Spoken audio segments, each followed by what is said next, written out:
तर युद्धाचे ढग अजूनही सरलेले नाहीत।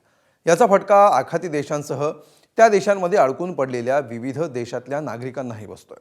आपल्याकडचेही असंख्य लोक आता कुठं हळूहळू मायदेशात परतू लागलेत। पण युद्धादरम्यान होणाऱ्या मिसाईल आणि ड्रोनच्या माऱ्यामध्ये ऐतिहासिक वास्तू देखील उद्ध्वस्त होत आहेत। इराणमध्ये गेल्या 500 वर्षांपासून उभा असणारा राजेशाही परंपरेचं प्रतीक असणारा कोलेस्टन पॅलेस सुद्धा या युद्धामध्ये उद्ध्वस्त झालाय। पाहूया एक रिपोर्ट।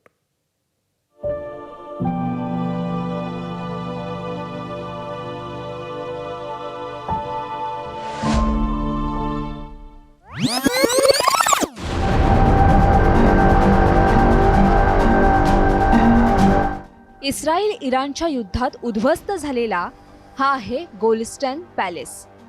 गेली 500 वर्ष हा राजवाडा इथे दिमाखात उभा होता, मात्र युद्धानं त्याला उद्ध्वस्त केले। इराणच्या शाही इतिहासाची साक्ष देणारा 16व्या शतकात उभारण्यात आलेला हा पॅलेस मिसाईल आणि ड्रोनच्या माऱ्यात ढासळलाय।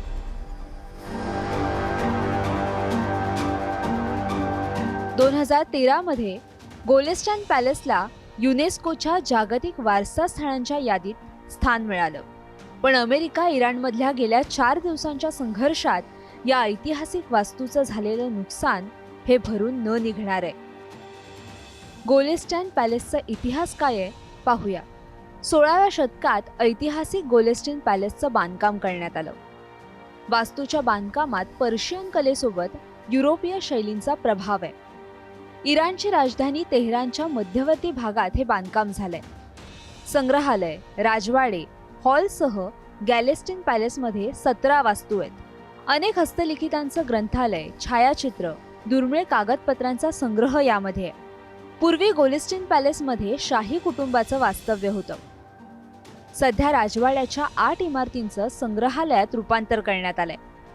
जागतिक वारसा स्थळ असल्यानं इथं पर्यटकांची मोठी गर्दी पाहायला मिळते।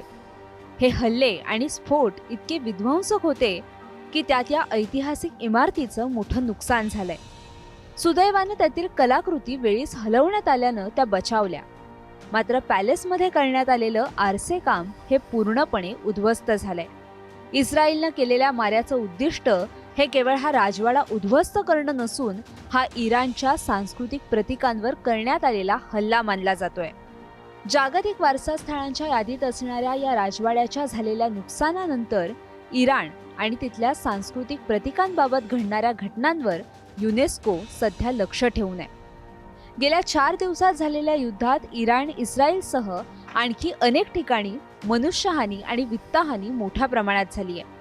शेकडो लोकांचं आयुष्य उद्ध्वस्त झालंय, अनेकांच्या जगण्याचा आधार हिरावला गेलाय आणि त्यातच कित्येक शतकांपासून उभ्या असणाऱ्या ऐतिहासिक वारशांचीही अशीच अवस्था झाली आहे, जी मन हेलावून टाकणारी आहे। यामिनी दळवी, एबीपी माझा। एबीपी माझा, उघडा डोळे बघा नीट।